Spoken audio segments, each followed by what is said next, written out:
감사합니다. 우리 좌우 앞뒤에 계신 분하고 인사하겠습니다. 하나님이 우리와 함께 하십니다.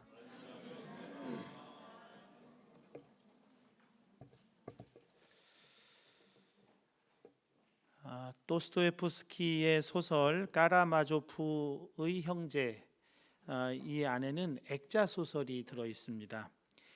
액자 소설이라고 하는 것은 소설 속에 또 다른 소설을 의미합니다. 둘째 이반이 셋째 알로사에게 들려주는 형식의 이야기입니다. 도스토옙스키는 이 이야기에 제목도 붙였습니다. 대신문관이라는 제목입니다. 스페인의 세비야 15세기에는 종교 재판이 아주 무섭게 행하여지고 있었습니다. 대신문관은 종교 재판을 총괄 지휘하는 가톨릭 신부를 가리키는 말입니다. 나이가 90이 넘은 세비야의 대신문관이 그날도 한 이단자를 화형에 처하고 돌아왔는데 그 마을에 예수님이 다시 오셨습니다. 다시 오신 예수님을 온 백성이 한눈에 알아봅니다. 처음 이 땅에 오셨을 때의 모습 그대로 목수의 옷을 입고 오신 겁니다. 이적이 일어나고 죽은 여자아이가 다시 살아나는 놀라운 일들이 일어나자 백성들은 메시아가 다시 오셨다고 환호를 치고 감격해서 울고 통곡하는 일들도 일어납니다.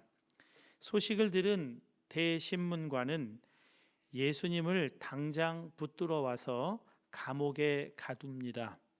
그리고 대신문관도 감옥으로 예수님을 찾아가 만나는데 그도 역시 그가 예수님이시라는 것을 한눈에 알아봅니다. 그러나 대신문관은 예수님께 당신의 나라로 돌아가라고 합니다. 여기에 일들은 우리 가톨릭 사제들에게 맡겨두고 당신은 당신의 나라로 돌아가라는 것입니다. 예수님의 일은 실패했다는 것이죠. 사단의 세 가지 시험, 돌을 떡이 되어 만들어 먹으라, 높은 데서 뛰어내려도 다치지 않는 기적을 보여주어라, 천하 만국을 다 줄 테니까 나에게 절하라. 예수님은 이 사단의 시험을 이기고 인간에게 경제적으로나 명예에서나 권력에서나 자유할 수 있다는 것을, 자유를 주셨지만 인간은 떡 대신에 자유를 선택할 만큼 위대한 존재가 되지 못한다는 것이 대신문관의 주장입니다. 인간에게는 자유보다 떡이 더 중요하기 때문에 가톨릭 교회는 인간에게서 자유를 넘겨받고 저들을 종으로 삼아 대신 떡을 풍요롭게 제공해 주기로 했다는 것입니다. 그러니 당신의 구원은 실패했다고 그렇게 말하는 것입니다. 인간 존재의 연약함, 인간 존재의 죄악상을 그대로 드러내주고 있는 작은 소설입니다. 정말 인간은 육체의 만족을 위해서라면 영혼도 팔 수 있는 그렇게 연약한 존재들입니다. 괴테의 파우스트에서도 파우스트 박사는 한 여인의 육체적인 사랑을 얻기 위해 영혼을 메피스토펠레스 마귀에게 팔아 넘깁니다. 고통과 고난에서 벗어날 수 있다면 인간은 영혼도 팔아버릴 수 있는 존재라고 사단은 또 세상은 결론을 내린 것입니다. 그러나 성경은 이와 정반대의 결론을 말씀해 주고 있습니다. 이스라엘의 마지막 사사 사무엘이 다윗에게 기름을 붓습니다. 옛 이스라엘에서는 왕에게 왕을 세울 때 그 머리에 기름을 부어줍니다. 왕이 된다고 하니 얼마나 영예스러운 일입니까? 그러나 실상은 그렇지 않습니다. 아직 왕의 자리에 사울이 앉아 있는데 다윗이 기름 부음을 받았다는 사실이 발각되면 기름 부은 사무엘도 기름 부음 받은 다윗도 큰 위험에 빠질 만한 두려운 일입니다.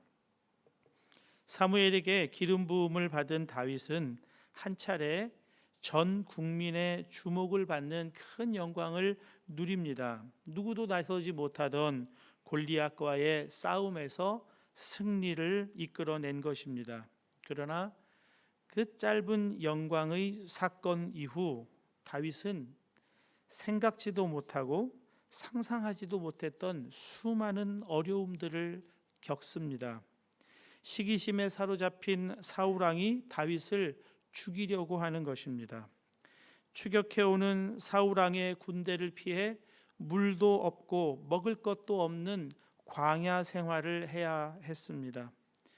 사울의 손이 닿지 않는 블레셋의 가드, 즉 골리앗의 고향까지 숨어 들어가지만 의심하는 사람들 때문에 미친 짓을 해서 겨우 연명하는가 하면 마땅히 다리 뻗고 잠을 이룰 수도 없는 집도 없어서 짐승들이나 거주하는 협소한 동굴에 그 짐승의 똥과 냄새나는 오물들 속에 숨어 지내야만 했습니다.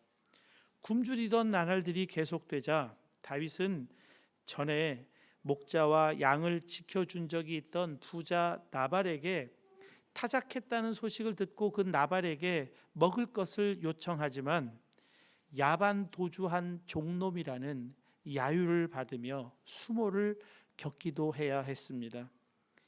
이루 말할 수 없는 환난과 궁핍의 시간을 보낸 뒤 다윗은 뜻밖의 결론을 내리고 있습니다. 시편 119편 71절입니다. 고난 당한 것이 내게 유익이라. 이로 말미암아 내가 주의 율례를 배우게 되었나이다. 인간은 육체를 지닌 한계가 많은 존재입니다. 육신의 생명의 위협을 받으면 본능적으로 살 길을 찾습니다. 피할 길을 찾습니다. 지구상에 많은 종교가 그래서 고난이라는 것은 서둘러 벗어나야 할 것으로 이해하고 또 그 길을 가르쳐 주겠다고 합니다. 속박에서 벗어나고 고난에서 벗어날 길들을 종교가 가르쳐 줍니다. 그러나 기독교는 고난을 당하라 말씀하고 있습니다. 고난 당한 것이 유익이라고 그렇게 결론을 내리고 있습니다. 한 2주 전쯤으로 기억하는데요. 설교 가운데 보납콤 공동체 강동진 목사님을 소개한 일이 있습니다. 5년간의 이 공동체는 가난과 굶주림에 시달려야 했습니다. 그 끝에 공동체는 분열의 위기에 휩싸이게 됩니다. 1박 2일의 분노에 가득 찬 토론을 하고 이제 끝장을 내자고 했습니다. 그러나 둘째 날 저녁에 삿대질하며 싸우던 공동체의 식구들과 목사님께 갑자기 성령이 임하셨습니다. 6시간을 넘게 그 방에 모든 사람이 통곡을 하며 회개합니다. 그리고 그 공동체는 놀랍게 하나가 되고 놀라운 기적들을 경험하게 됩니다. 그런데 지난 주간에 강동진 목사님이 페이스북에 이런 글을 남기셨습니다. 공동체를 시작하고 5년째 우리는 농업을 통한 자립도 성령 안에서의 하나됨도 완벽하게 실패했다. 끝없는 논쟁과 투쟁 속에 우리는 피폐해져 갔다. 그 실패의 자리, 절망의 자리에 성령님께서 임하시면서 공동체가 거듭나고 관계가 회복되고 기적을 경험하였다. 하지만 내 깊은 마음에는 어렵고 힘들었지만 5년이란 시간이 너무 짧아서 너무도 아쉬웠다. 좀 더 길었더라면, 좀 더 힘들었더라면. 광야에서의 시간이 길수록 그 이후의 역사는 더 길게 가는 법. 40년 광야를 지나온 이스라엘은 그 후 2000년을 3000년을 가지 않았더냐. 여러분, 참 놀라운 고백 아니겠습니까? 고난에서는 빨리 벗어나야 한다고, 고난에서 빨리 벗어났어야 했다고 후회해도 마땅할 상황인데, 좀 더 길게, 좀 더 어렵게 고난을 받았어야 했다는 것입니다. 무엇 때문입니까? 고난이 주는 놀라운 유익 때문에 그렇습니다. 우리의 상상을 초월하는 고난의 유익이 있다는 것입니다. 믿음의 눈을 뜬 사람은 그래서 고난이 올 때 감사함으로 그 고난을 당하기로 합니다. 고난을 받는 것입니다. 사랑하는 여러분, 그리스도의 제자됨의 증표는 성공이 아닙니다. 남들이 부러워할 만한 업적을 이루는 것이 아닙니다. 제자됨의 증표는 고난입니다. 사도행전 5장 41절입니다. 사도들은 그 이름을 위하여 능욕받는 일에 합당한 자로 여기심을 기뻐하면서 공회 앞을 떠나니라. 고난이 제자됨의 증표라고, 그래서 너무나 기뻐하면서 그 고난을 당하고 받는 것입니다. 우리 주님은 그를 따르는 제자들에게 이 땅에서 성공하고 잘 되기를 바라지 말고 오히려 순교하라고 말씀하십니다. 요한복음 12장 24절입니다. 한 알의 밀이 땅에 떨어져 죽지 아니하면 한 알 그대로 있고 죽으면 많은 열매를 맺느니라. 주님은 믿는 우리들에게도 동일하게 말씀하십니다. 십자가를 지라. 여러분, 십자가를 진다는 것이 무엇입니까? 십자가를 지고 끝에 가면 어떤 일이 일어납니까? 십자가에 못 박히는 것입니다. 십자가에 내가 죽는 것입니다. 십자가에서 내가 죽어야 그리스도께서 사시는 것입니다. 고난당함이 왜 유익입니까? 내가 죽으면 예수께서 사시기 때문입니다. 고난이 올 때, 고난 때문에 내가 꼼짝달싹하지 못할 그때가 하나님의 놀라운 일이 시작되는 때이기 때문입니다. 다윗이 고난당함의 유익, 내가 배운 율례, 바로 이것이 다윗이 배운 율례입니다. 하나님의 법칙, 하나님의 방식인 것입니다. 출애굽한 백성들이 홍해 앞에 갔을 때 완전히 절망합니다. 푸른 바다를 건널 아무런 장비가 없습니다. 배도 없고 다리도 없습니다. 뒤에서는 10가지 재앙으로 정신이 혼미해져 있다가 이제 막 정신을 차리고 분노의 복수를 위해 달려오는 애굽의 전차 군단들이 엄청난 속도로 달려옵니다. 그런데 아무것도 할 수 있는 것이 없습니다. 사방으로 우겨쌈을 당했습니다. 여러분, 바로 그때가 내가 죽고 예수가 사시는 때인 것입니다. 모세가 백성에게 외칩니다. 출애굽기 14장 13절 14절입니다. 모세가 백성에게 이르되 너희는 두려워하지 말고 가만히 서서 여호와께서 오늘 너희를 위하여 행하시는 구원을 보라. 너희가 본 애굽 사람을 영원히 다시 보지 아니하리라. 여호와께서 너희를 위하여 싸우시리니 너희는 가만히 있을지니라. 고난의 크기가 크면 클수록 하나님 일의 크기는 더욱 크게 나타나게 된다는 놀라운 역설이 기독교 안에 진리로 들어있는 것입니다. 아무것도 할 수 없을 때, 아무것도 할 수 있는 일이 없다고 할 바로 그때 인간의 끝에 하나님의 시작이 이루어지는 것입니다. 하나님이 홍해를 가르시죠. 사랑하는 여러분, 고난을 당할 때 역설적으로 이 고난을 해석해내는 믿음을 소유하실 수 있기를 주님의 이름으로 축복합니다. 감당할 수 없는 고난은 그 고난보다 크신 하나님의 놀라운 일을 드러내는 수단에 불과하다는 것, 믿음의 담력으로 바라보아야 할 것입니다.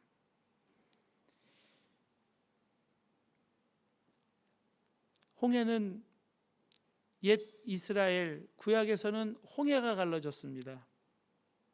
그런데 지금 우리는 더 놀라운 찬양을 가지고 있어요.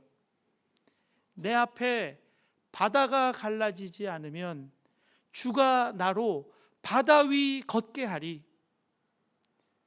교회의 시대, 성령의 시대를 살아가는 우리들에게 주어진 또 다른 찬양인 것입니다.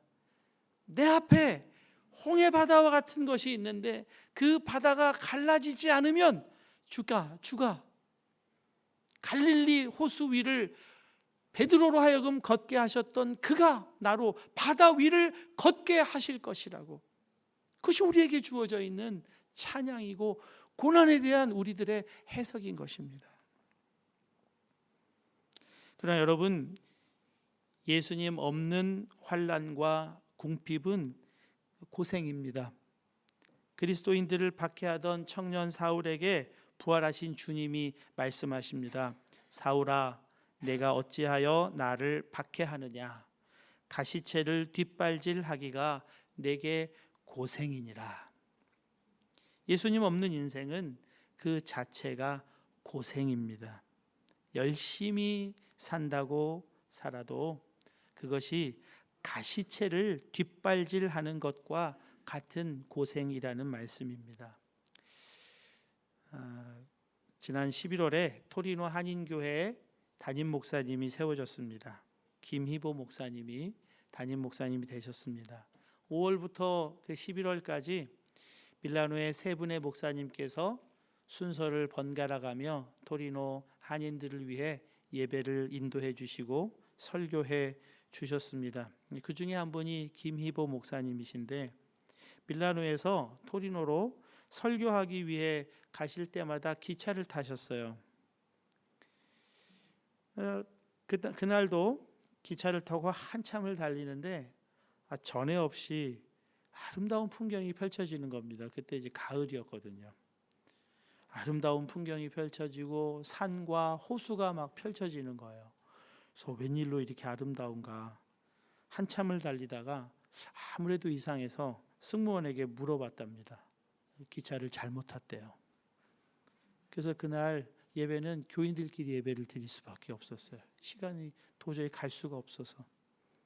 여러분, 아무리 열심히 달리고 달리는 그 길에 아름다운 경치를 만나도 잘못하면 헛일인 것입니다. 그때부터는 경치고 뭐고 마음이 너무 어려워서 아무것도 눈에 들어오지도 않더라고 그렇게 하십니다. 예수님 없이 열심히 사는 것, 열정적으로 사는 것, 여러분 열심히 지옥으로 달려가는 것과 같은 것입니다. 무엇을 해도 고생입니다. 그러나 예수님 안에서 당하는 어려움은 고생이라 부르지 않고 고난이라 이렇게 부릅니다. 그 어려움을 주님은 내가 안다. 내가 너의 고난을 안다. 예수님 아시면 그걸로 충분하지 않습니까? 온 우주를 창조하신 하나님이 나를 아신다는데 그걸로 충분하지 않겠습니까? 예수님 안에서 겪는 교회의 환난과 궁핍의 실상을 부요라고 하십니다. 요한계시록 2장 9절입니다. 내가 내 환난과 궁핍을 알거니와 실상은 내가 부요한 자니라. 서머나 교회가 언제나 예수님 안에 있었기에 서머나 교회가 당하는 환난과 궁핍은 부요라고 역발상으로 해석을 해주고 계십니다. 요한복음 4장에 수가성의 사마리아 여인을 야곱의 물 곁에서 예수님 만나셨을 때 예수님 굉장히 피곤하셨습니다. 배도 많이 고프셨습니다. 그러나 그 사마리아 여인이 예수님을 만나 옛사람이 죽고 구원을 받아 새 사람으로 놀랍게 변화가 되었을 때 예수님은 제자들에게 배부르다고 말씀하셨습니다. 요한복음 4장 34절입니다. 예수께서 이르시되 나의 양식은 나를 보내신 이의 뜻을 행하며 그 일을 온전히 이루는 이것이니라. 육체적으로는 배고프고 피곤하지만 육체의 피곤함과 배고픔도 이기게 하는 놀라운 능력이 하나님의 뜻을 이루어 드리는 것이라고 주님 말씀을 하십니다. 육신을 입으신 예수님 스스로가 배부르다 말씀하셨습니다. 사랑하는 여러분, 인생의 참된 배부름과 만족은 우리에게 주어져 있는 사명을 감당하는 것입니다. 우리를 이 땅에 보내신 하나님의 뜻과 계획을 이루어 드리는 것입니다. 그것보다 인생을 부요하게 하고 배부르게 하고 만족하게 하는 것이 없어요. 예수님께서 이 땅에 오신 목적을 말씀하십니다. 요한복음 5장 17절입니다. 예수께서 그들에게 이르시되 내 아버지께서 이제까지 일하시니 나도 일한다. 하나님은 하늘 저쪽에 그냥 홀로 독존해 계시는 그렇게만 계시는 분이 아니십니다. 하나님은 일하시는 분이십니다. 성전 회복의 일을 하고 계세요. 무너진 제단을 수축하는 일을 하고 계십니다. 무너진 하나님의 교회를 회복시키심으로 그 교회를 통해 하나님의 나라를 이 땅에 이루는 일을 지금도 하나님이 하고 계시다는 것입니다. 프랑크 루박 선교사님이 필리핀 선교사로 사명을 감당하셨는데요. 선교사로 섬기시면서 24시간 예수님 바라보는 일에 눈을 뜨게 됩니다. 그 24시간 주님과 동행하는 삶이 현실이 되고 그 복음이 실제가 되었을 때 정말 세상 무엇과도 바꿀 수 없는 놀라운 만족과 기쁨을 가지게 됩니다. 그리고 모든 일을 기도와 간구로 하나님께 올려드릴 때 하나님이 놀랍게 이루시는 것들을 생생하게 경험을 하십니다. 그리고 또 놀라운 고백들을 권능의 통로라고 하는 책에 다 기록해 놓으셨습니다. 그 선교사님께서 기도하신 것 중에 나라와 지도자를 위한 기도가 있습니다. 그리고 그 지도자들에게 당신을 위해서 기도하고 있다고 편지를 보냈을 때 최고 권력자고 국가 지도자인 그들도 연약한 인간이기에 자기를 위해 기도한다는 이 말에 위로를 얻고 힘을 얻고 새 힘으로 그 자기에게 주어진 사명을 감당하는 것들을 보게 되었다는 것입니다. 그 나라를 위해 기도했을 때, 그 지도자를 위해 기도했을 때 그 나라와 지도자에게 놀라운 변화가 일어나는 것들을 계속해서 보게 되었다는 것입니다. 여러분, 우리 교회도 이 일에 도전하려고 합니다. 2020년 하나님께서 우리 교회에 주신 비전으로 이것을 삼았습니다. 그래서 제 마음대로 이름을 잡아봤어요. 생수의 강 1, 2, 3. 유럽의 48개국, 이태리의 20개 주, 아프리카 55개국의 무너진 제단, 무너진 교회를 회복하는 일을 위해 기도하고자 합니다. 청작년 세계구역 우리 지난번에 구역 경연대회 할 때 그 세 개 연합된 구역과 한 개의 나라, 한 분의 선교사님과 연계해서 나라와 지도자를 위해 그 선교사님과 함께 기도하고 그 선교사님의 성전 회복의 사명을 위해 같이 동역하며 기도하는 일을 해 나갈 것입니다. 그래서 내년에는 식사비 1유로를 식사비로 받지 않고 선교비로 받기로 했습니다. 선교비를 내시면 그 모두 다 선교하는 일에 사용을 할 것입니다. 그리고 2달에 한 번 이 선교사님들을 초대해서 함께 비전을 나누고 함께 기도하는 일을 할 것입니다. 차세대 자녀들에게도 선교사님들과 섬기시는 나라와 지도자를 위해 기도하도록 가르쳐 주려고 합니다. 지금까지 우리가 후원하던 선교사님들을 유치부, 아동부, 중고등부에 다 연계해서 우리 아이들의 기도를 받아 선교사님들이 선교의 사명을 감당하고 어린 아이들, 어린 시절부터 선교사님을 위해 기도하고 나라를 위해 기도하는 자녀들로 길러가려고 합니다. 새롭게 6분의 선교사님, 우리와 함께 기도하는 일에 대해 동역을 제안했습니다. 후원해드리겠다는 말은 하지 않았어요. 그냥 같이 나라를 위해, 지도자를 위해 같이 기도하시자고, 우리 교회 오셔서 그 선교 비전을 나누어 주시자고 일거리를 드린 거예요. 그런데 영국의 최종상 선교사님, 우크라이나의 홍윤주 선교사님, 체코의 류광현 선교사님, 케냐의 유경일 선교사님, 터키의 양선태 선교사님, 코소보의 서원민 선교사님, 너무나 감사하게, 너무나 기쁨으로 함께 기도하자고 모두가 6분 모두가 다 한마음으로 화답해 주셨습니다. 선교사님들과 우리 청장년 구역이 2020년 기도의 강을 이 땅 유럽과 아프리카에 흘려보내려고 합니다. 생수의 강을 흘려보내는 놀라운 일을 구역에서